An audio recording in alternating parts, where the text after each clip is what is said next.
Sveiki, brangus klausytojai. Su jumis Aušra ir podkastas 5 minutės. 4 jaunuoliai Babilone.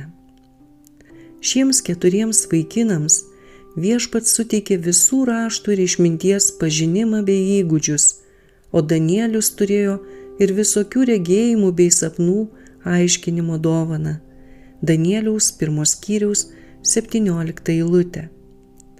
Danielius ir jo draugai mėgavosi tinkamo auklėjimo privalumais, gautais ankstesnėmis savo gyvenimo dienomis, tačiau vien tik to nebūtų užtekę, kad jie taptų tuo, kuo buvo. Atėjo laikas, kada jie patys turėjo veikti, kada jų ateitis priklausė nuo jų pačių poelgių. Tada jie nusprendė likti ištikimi pamokoms, duotoms jiems vaikystėje. Koks gyvenimas laukia šių kilnių hebrajų? Atsisveikinant su savo vaikystės namais, jie net neįsivaizdavo, koks didingas likimas jų laukia. Ištikimi ir tvirti, jie pakluso Dievo vedimui ir Dievas galėjo per juos įgyvendinti savo tikslą. Atrodytų, kad Danieliui ir jo draugams Babilone pasisekė žymiai geriau nei Juozapui ankstesniais jo gyvenimo metais, tačiau jų laukė ne mažiau rimtesni išbandymai.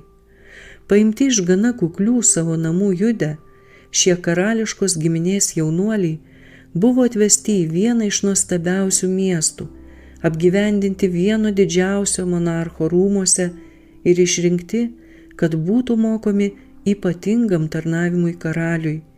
Šiuose prabangiuose ir sugedusiuose rūmuose juos supo stiprūs gundymai. Nurodymas, kad maistas jiems būtų teikiamas nuo karališko stalo, buvo karaliaus palankumo ir rūpinimosi jų gerovė išraiška. Bet ta dalis buvo aukojama stabams ir maistas nuo karaliaus stalo buvo pašvęstas stabmeldystei. Valgydami iš karaliaus malonės, šie jaunuoliai būtų susivienyje su netikrų dievų garbinimu. Istorija apie Danielių ir jo jaunus draugus įkvėptose puslapiuose buvo užrašyta dėl ateinančių kartų jaunimo. Per šią istoriją apie ištikimybę saikingumo principams šiandien Dievas kalba jaunuoliams ir merginoms, nurodydamas jiems surinkti visus šviesos spindulius, jo duotus apie krikščionišką saikingumą ir tinkamai įvertinti sveikatos įstatymo naudą. Su jumis buvo podkastas 5 minutės ir Aušra.